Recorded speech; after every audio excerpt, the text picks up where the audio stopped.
জুয়া, লটারি, এই জিনিস শয়তানের কাজ। এর থেকে তোমরা পরহেজ থাকো।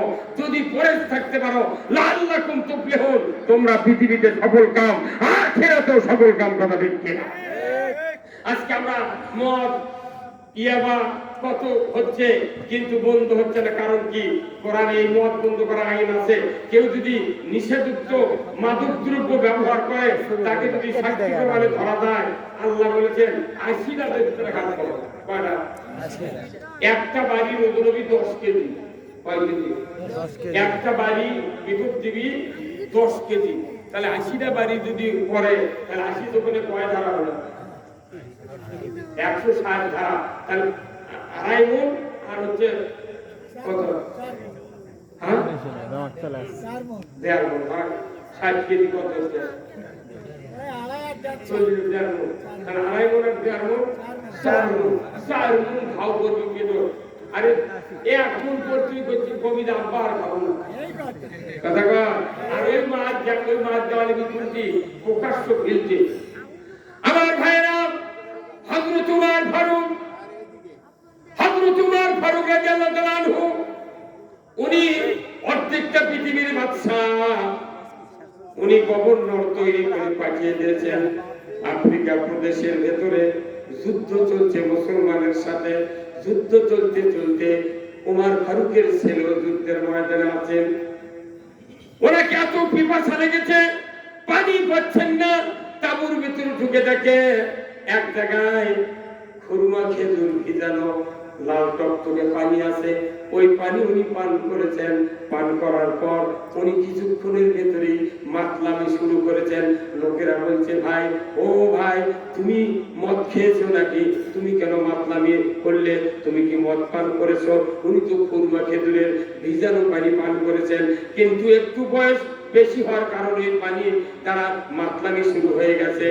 লোকেরা তখন ওকে ধরে শান্ত করলো। কিছুক্ষণ পর জ্ঞান ফিরল।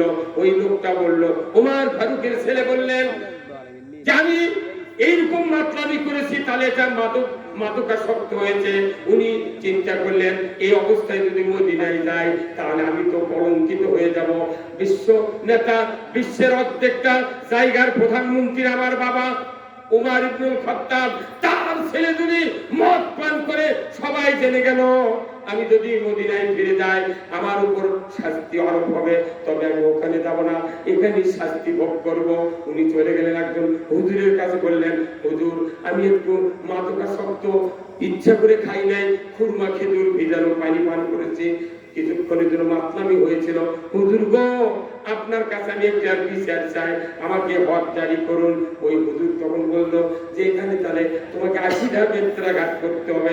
তাকে একটা ঘরের ভেতর তুললো, তারপর জামা খুললো, 80টা বাড়ি দিল, তারপরে চলে গেল। কিন্তু এই কথাটা চলে গেল মদিনার উমর ফারুকের কাছে, হুজুর, আপনার ছেলে মাদকাসক্ত হয়েছিল, সে মাতলামি করছিল, সে নাকি মাদক দ্রব্য পান করেছিল, তার একটু বিচার হয় কি হয়নি আমরা তো জানি না। খবর চলে গেল। উমর ফারুকের ছেলে মদিনায় ফিরে গেলেন। উমর ফারুক বললেন, হ্যাঁ, আমার ছেলে আবু শামা, তোমাকে আমি বলি, তুমি কি মদ পান করেছিলে যুদ্ধের ময়দানে? উনি বললেন, বাবা, আমি যুদ্ধের ময়দানে খেজুরের পানি পান করেছিলাম, কিন্তু মাতলামি আমার ভেতরে এসে গিয়েছিল। আমি এই ভয়ে, মাদকাসক্তর ভয়ে, এই শাস্তি আমি ওখানকার একটা ইমামের কাছ থেকে নিয়েছি। 80টা বেত্রাঘাত আমার পিঠে দিয়েছে। আব্বাজান, আমি চলে এসেছি শাস্তি নিয়ে। উমর ফারুক বললেন, রে আমার ছেলে, যখন তোমাকে শাস্তি দেওয়া হয়েছিল, তখন কি কোনো সাক্ষী ছিল? উনি বলছেন, না, ঘরের মধ্যে 2 নামাজ বাড়াচ্ছে।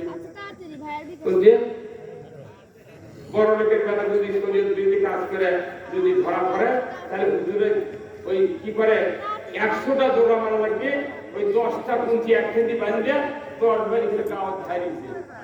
তারপর বাদ দিয়ে রাতের অন্ধকারে রাত 12টার সময় কতক্ষণ দেখা উমর ফারুকের বেলা বলছে, আব্বা, আমি এটা করেছি, আমি বিচার করে যাচ্ছি। কি করছো? না, তখন বিচার করছো তুমি, তখন কি সাক্ষী ছিল? কেউ কভার পারে? কেউ ছিল না। তাহলে হুজুর আর